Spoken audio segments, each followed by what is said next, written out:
Hi everyone, it's Alexa. Welcome back to my YouTube channel. Today is going to be a really tough video for me to film.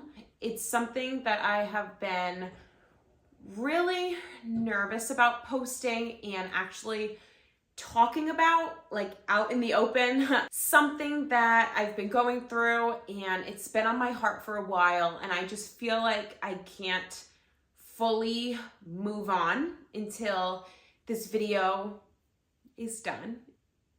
It's something that I would hope wouldn't be a controversial topic, but I can see how it could be. I think is normal, but people make it feel like it's not normal. Hopefully I'm not all over the place in this video. It's something that is a little tough to talk about, something that I felt a little ashamed and embarrassed talking about, and I don't know why, because I know it's something that is very normal and should be talked about more. I probably was nervous over the fear of being judged and the fear of just everyone's comments and people who don't understand. But honestly, at the end of the day, I have talked it through with myself, and I've realized that this video is going to be much more helpful and more important to talk about and to spread awareness about, much more important than those 2% of people that are just ignorant or that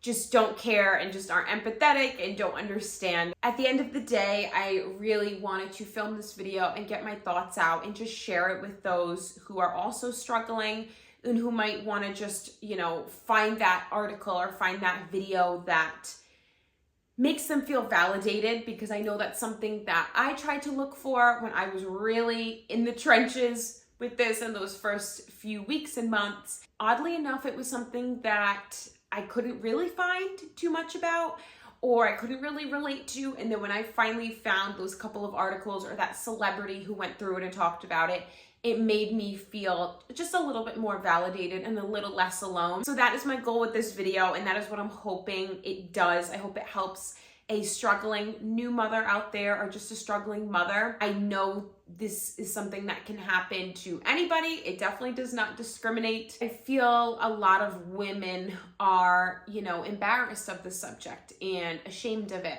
and me included. I definitely want to get into it.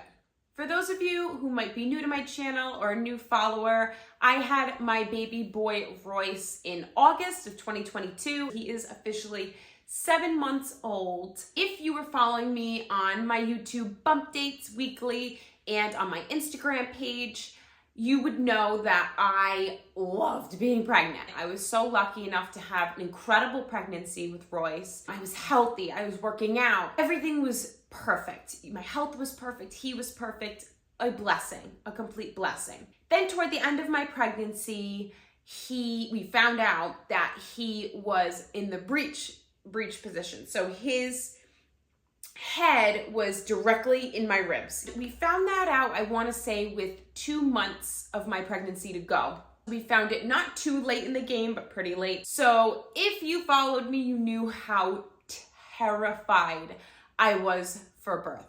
Let me tell you, I would have complete meltdowns and breakdowns, and I was like, oh my goodness, I don't think I can do this. I really don't think, I don't know how this baby is gonna come out, because I cannot give birth.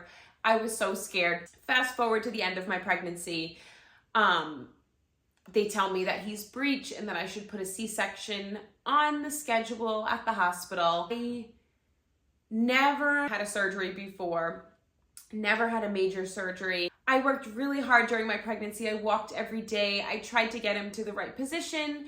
I dreamed of that amazing vaginal birth that, the moment that you see in the movies, the moment that you see, on YouTube and all these mothers and all the pictures, and, you look at them and you imagine yourself having that moment. I fell in love with Royce being in my belly, and I worked very hard to have that vaginal birth. And I say worked hard, meaning like I walked and I tried to do all the exercise they tell you to do and eat good and just things like that. I know it sounds silly. I dreamed of having that vaginal birth, and I dreamed of the moment I would feel Royce come out and immediately him be put on my chest and, all messy and with all the amniotic fluid all over him and things like that. Things took a turn. My water ended up breaking 3 weeks earlier than I was supposed to deliver. Matt, you guys would know, was away 6 hours in California. We did not expect Royce to come this early, but he did.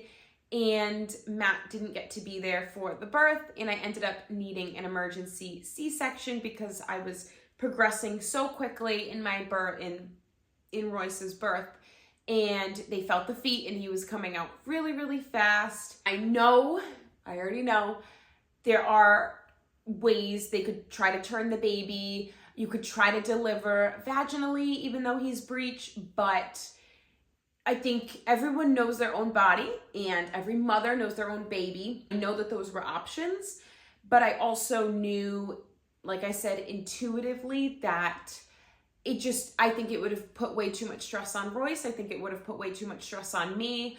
And at the end of the day, I wanted to do what I felt was best for me and my baby, which was a C-section. I was terrified. I was very, very scared. I wanted to be present during the birth. I really wanted the skin to skin. I wanted to try breastfeeding right away. Luckily, my C-section went amazing. I was healthy. He was healthy. I was having contractions that I wasn't even feeling. It was a painless birth, a painless birth. The tough part came after. He was a little shocked, so he was at the warmer for what felt like forever, but he was at the warmer for a really long time. So they kind of wrapped him up, cleaned him off, brought him to me. I was able to put one arm around that I don't really remember, and then they kind of just took him off while I was getting sewn back up. And then of course I made it into the recovery room, healthy, but heavily medicated, exhausted, and I don't really remember a lot.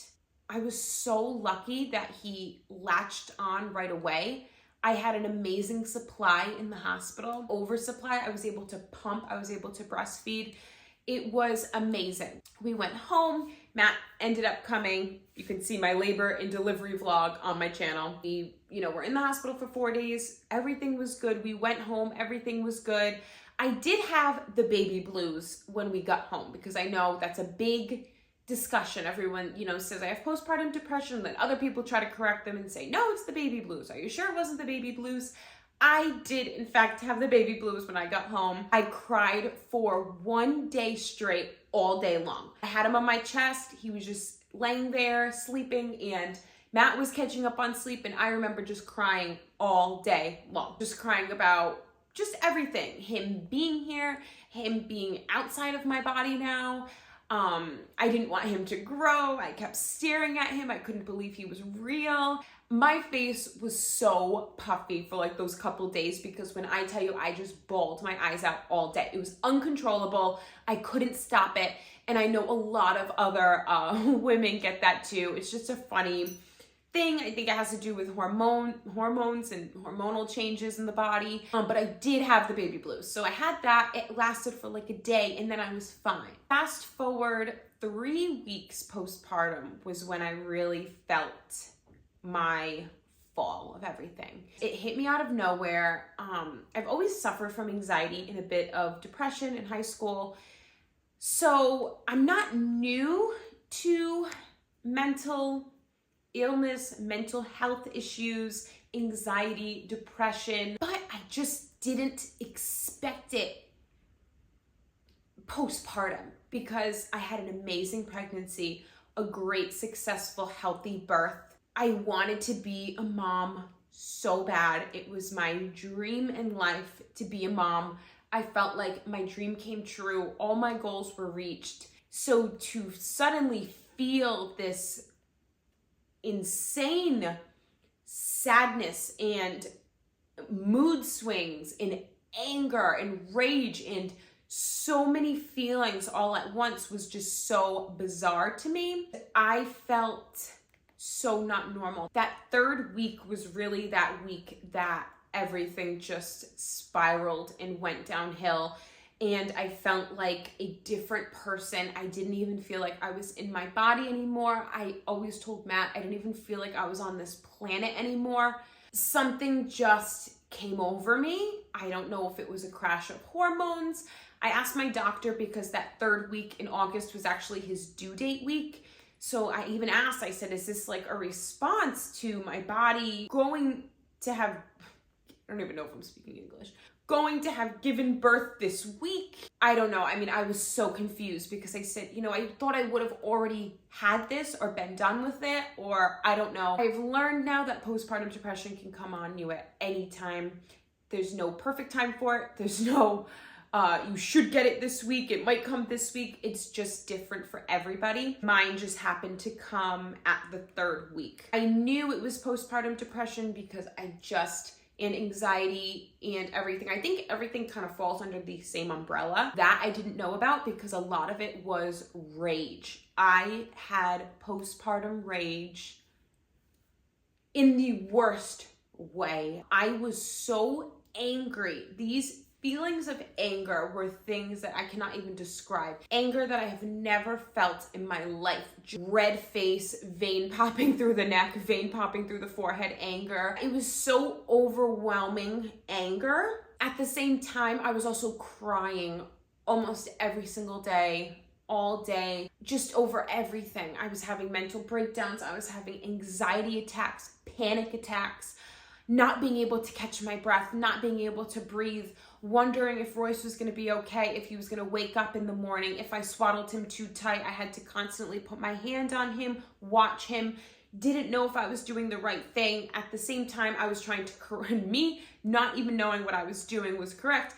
I was getting so frustrated with Matt, trying to tell him what to do, how to do it, not letting him be a dad like he was supposed to be and learning on his own. I thought I knew, even though in my mind I really didn't know, and I was so confused and overwhelmed. I didn't know if I was feeding him too much, too little. I was trying to make sure that his latch was correct on me, that I was breastfeeding enough, that I was pumping enough, that he was doing enough dirty diapers, pee diapers.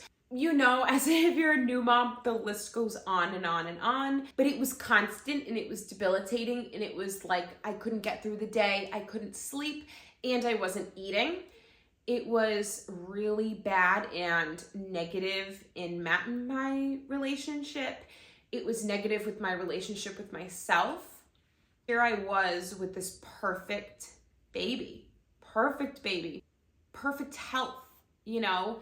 Although I was recovering from the C-section, recovering from my C-section was really, really hard for me because I am someone that does not sit on the couch. I feel like you would rarely see me sitting down. Sometimes I even eat like standing up.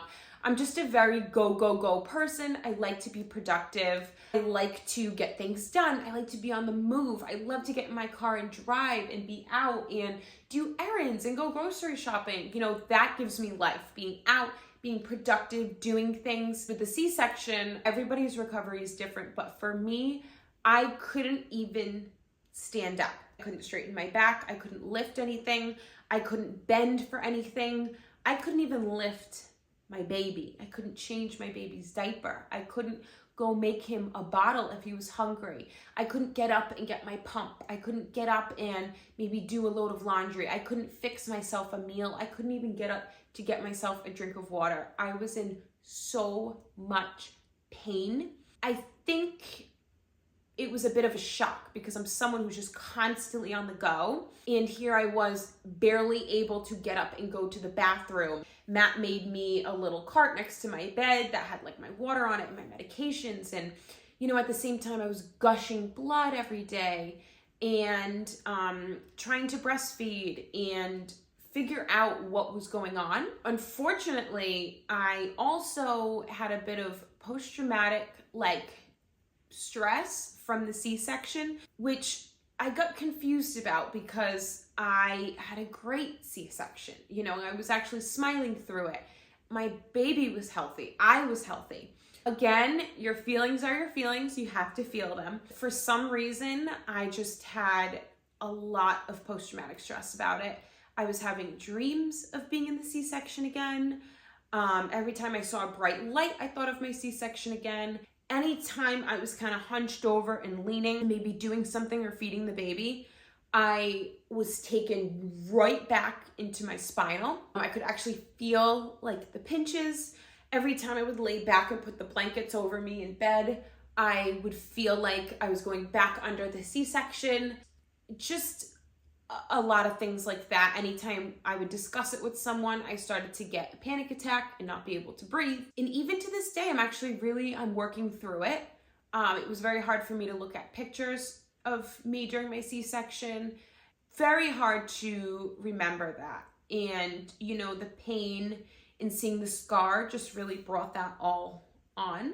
And I know you might be confused because you're like, well, I don't get it. How can you have post-traumatic stress over a C-section that went perfectly and amazing? And, you know, some women die during birth and some women hemorrhage during a C-section, or their baby has to get rushed to the NICU. Believe me, these are things that I already have been through in my mind over and over and over again. I kicked myself for it, and I kicked myself even more for it before, because I'm like, how dare you feel scared or feel scarred from this when you have your amazing baby and your perfect baby to show for it. I mean, how would you even, I've even gotten comments from people saying like, something is very wrong that you feel that way. And I'm just here to tell you, if you have had a C-section and it was not in your birth plan, you have every right to feel a bit of post-traumatic stress from it. You have every right to feel a little bit sad and mourn the birth that you really wanted and the immediate skin-to-skin time and the breastfeeding journey and things like that. You have every right to feel that way. And it took me a lot to accept that I could feel that way, because it's just life. You know, we're humans.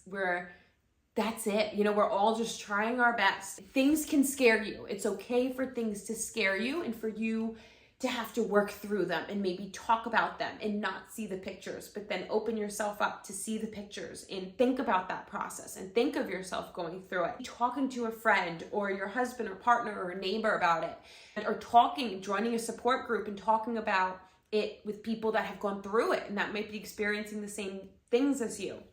That might have been a bit of a trigger for me to have the postpartum depression, the fact that I couldn't even change my baby when I wanted to, give him food when I wanted to. That could have triggered my anger a little bit.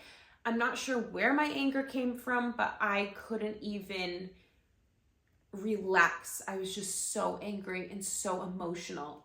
This went on for months. I mean, it's funny that I'm even making this video, because I feel like sometimes you have to be completely out of something to give advice, or at least that's what I think. And I really don't feel like I'm completely out of it yet. I definitely feel like I'm like 85 to 90% there. But, you know, that 10% of me really feels like, you know, sometimes I do still struggle. You know, I do still struggle with the depression, and I still struggle with the mood swings and hormones. And it's interesting because now when I get my period monthly, it's like the hormones are so bad that I feel like I'm in the postpartum depression that 1 week of like every month. I had a really hard time also separating from Royce at all in the beginning. Matt and I actually had really good, I want to say not rules, but boundaries in play. We wanted to take at least the first 2 or 3 weeks completely alone in our home, you know, bonding together, bonding with the baby, nobody else around, trying to get a hold of breastfeeding, bleeding, cleaning myself up, healing. I couldn't even walk. I just feel like for a woman, and even new parents, I should really include everybody, it is so tough in those first few weeks, because I know for me, what I went through was the pressure. I kept telling my mom and Matt, I feel like I'm like in this room of like glass, and everybody was just looking and lurking through the windows, like waiting to get their hands on the baby. I knew it in the back of my head that, you know, we had this new baby, we're home, and people are dying to get their hands on the baby. They're dying to meet the baby and hold the baby. And, you know, people were even saying they wanted to watch the baby. And I'm like, that to me was so overwhelming, because I feel like, you know, I just grew this baby for 9 months. He was just in my stomach. You know, I was able to keep him safe. I had full control over, you know, what I was eating, what I was drinking, walking, exercising, keeping him as healthy as I possibly could. And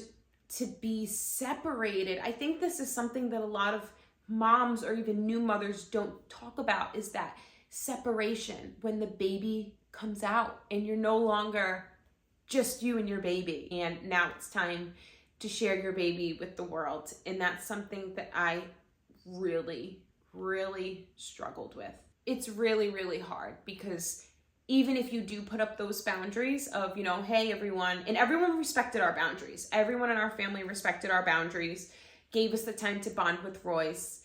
But, you know, for me anyway, like 3 weeks was not enough. 3 weeks was the point where I could finally get up and change his diaper. It was finally when I could get up and make him a bottle. I do think there's that period of time that mothers don't talk about and how difficult it is to share your baby.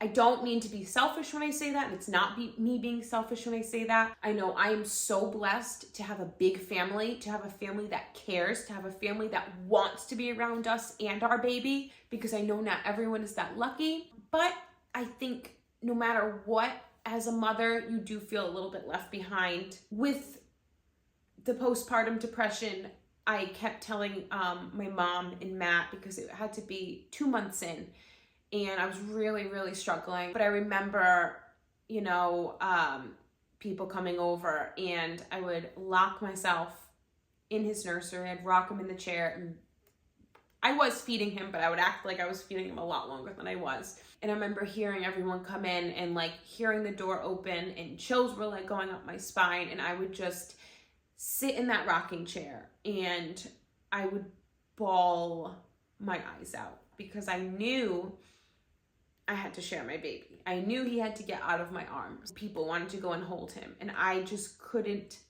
stand that thought. I just didn't want to be separated from him only within weeks of giving birth, even if it was just for a few minutes, even if, you know, they just wanted to see him and hold him for a minute and then give him back to me. It just, for me, I really, really, really struggled. I used to have panic attacks in his room. I used to let Matt take the baby out and give him, and I couldn't even watch people hold him. I remember I'd want to just stay and lock myself in the room until everyone left. You know, I was nervous about people's clothes on him and people being too close to him and breathing on him and getting him sick, and he was just so vulnerable and small and fragile. It was, you know, 2 or 3 months postpartum, and I kept telling my mom this, and even Matt, and I said, I just feel like everyone was like walking, everyone was like arm in arm with holding the baby, walking, and I was like all the way in the back, like, guys, wait up, like, wait for me, like, you know, I just felt like everyone had moved on,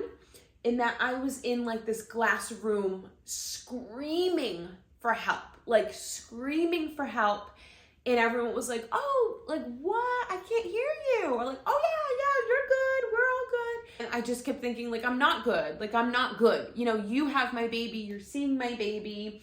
You know, yes, we might take the baby out and we might be at stores or whatever, and I look okay, but I was struggling so silently. I felt like I was still stuck in that time. I was still stuck suffering from post-traumatic stress from the C-section. I was still healing. I was still in pain.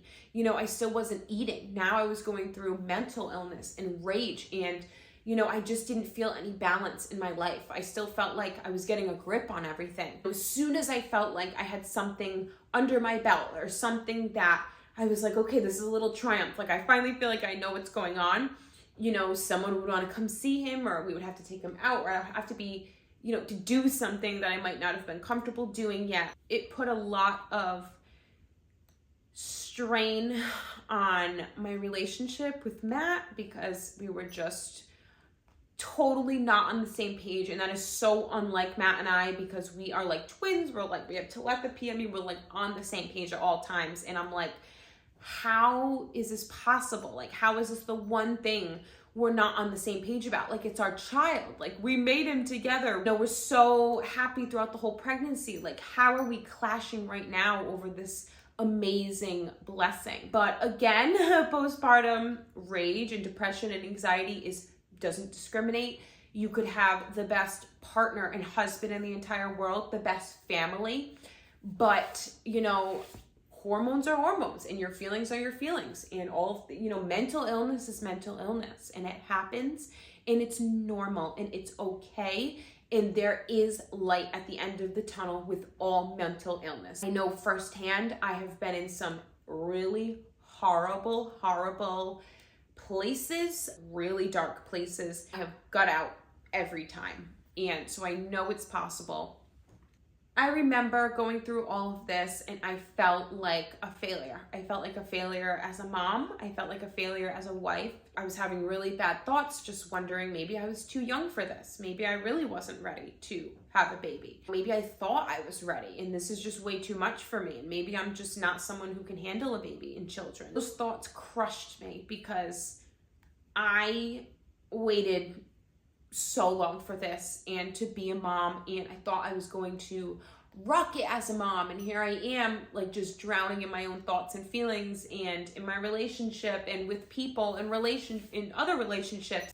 I make this video not to scare anyone. I do it to hopefully validate you and your feelings. If you're someone that is going through this, you are not alone. You are not alone at all. There are thousands and thousands, maybe even millions of mothers, no matter what their background, that go through this. It is okay for you to go through this. It doesn't feel okay. It's very scary when you're going through it, but it's okay. You know, it's not your fault. It's the hormones, and it's a life change, and it's what your body just went through. No matter the birth experience you had, it's life altering and it's life changing. And I'm just here to tell you that it's okay to feel the way that you feel.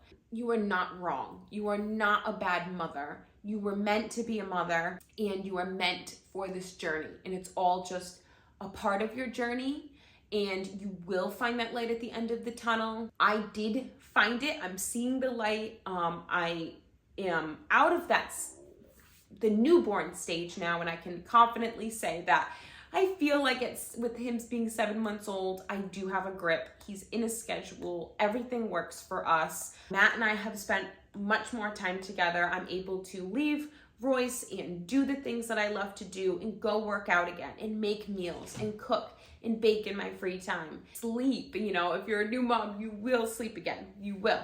I think it's all about just giving yourself grace, letting yourself feel these feelings. You have to feel these feelings. Nothing is wrong with you. Don't let anyone pressure you into thinking something is wrong with you or making you think, you know, I've gotten so many comments like, you know, you should be happy that you have a baby and that you were able to get pregnant and have a healthy pregnancy and a healthy baby and a healthy birth. And of course, I mean, I thank God every single day. There's not 1 second where I don't look at Royce and think to myself, I am beyond lucky. Like, him and Matt and my family, like, that is all I need in my life. Like, I don't need anything else. I am fine. Of course, I realize those blessings. I know how blessed I am. I've said it to myself all the time. It was a lot of back and forth in my mind about that. Like, you know, how dare you feel this way? You know, you just can't help it. So now you're probably wondering, well, what helped you? Obviously, sleeping again did help, because sleep deprivation for a woman, I think, is even worse. Women need a lot of sleep, and to not have that sleep and also be healing from birth and not giving yourself maybe the proper nutrients, like I wasn't eating or drinking enough, and that could definitely, you know, do it. There's so many factors onto why this happens, why postpartum comes, why postpartum anxiety and rage come. It's just about working through it, being vocal about it. I did talk to a couple therapists, and it just wasn't for me. It didn't work for me. I felt more comfortable talking to my parents or my sister or my husband. You know, I felt most comfortable talking to him about everything. If you're not too comfortable talking with your partner or maybe your family, or you feel a little ashamed and you want that outside perspective, I would definitely talk to a therapist, try to get in touch with a therapist. You might have to go through a couple in order to find that perfect fit. You will find someone to talk to. I personally also love the What to Expect app. There's a little community setting on there where you can put your thoughts. You can be anonymous if you wish, or you can simply just type in topics and see what all the new moms or moms are talking about.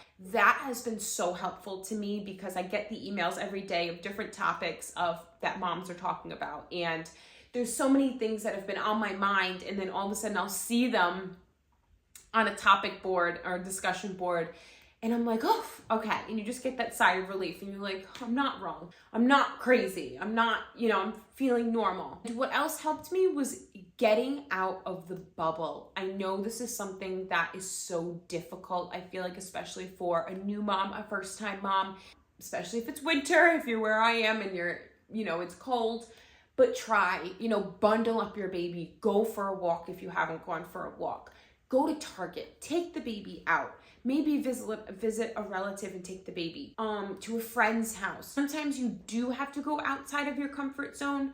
I don't mean it has to be hours. It doesn't have to be craziness, but maybe just sit down at a coffee shop. Go get your favorite muffin or your favorite cookie you've been craving and sit down with your baby, or, walk around with your coffee. Something to disrupt your bubble a little bit, because you actually don't realize you're in a bubble until you're out of it and you get out and you do that different thing that you haven't been doing. That alone, even if it's 10 minutes, a half hour, makes the world of a difference. Try, if you feel comfortable, to leave your baby with your partner, or leave your baby with a parent or a grandparent or an aunt and uncle, or even a friend that you trust. Just go for a ride, maybe just go get, something that you had to get even from like the market, something that makes you feel better, makes you feel just a little bit more normal. Put your baby down for that nap, even if it's for 45 minutes. Maybe look up a little workout routine on YouTube or something and just do something for you.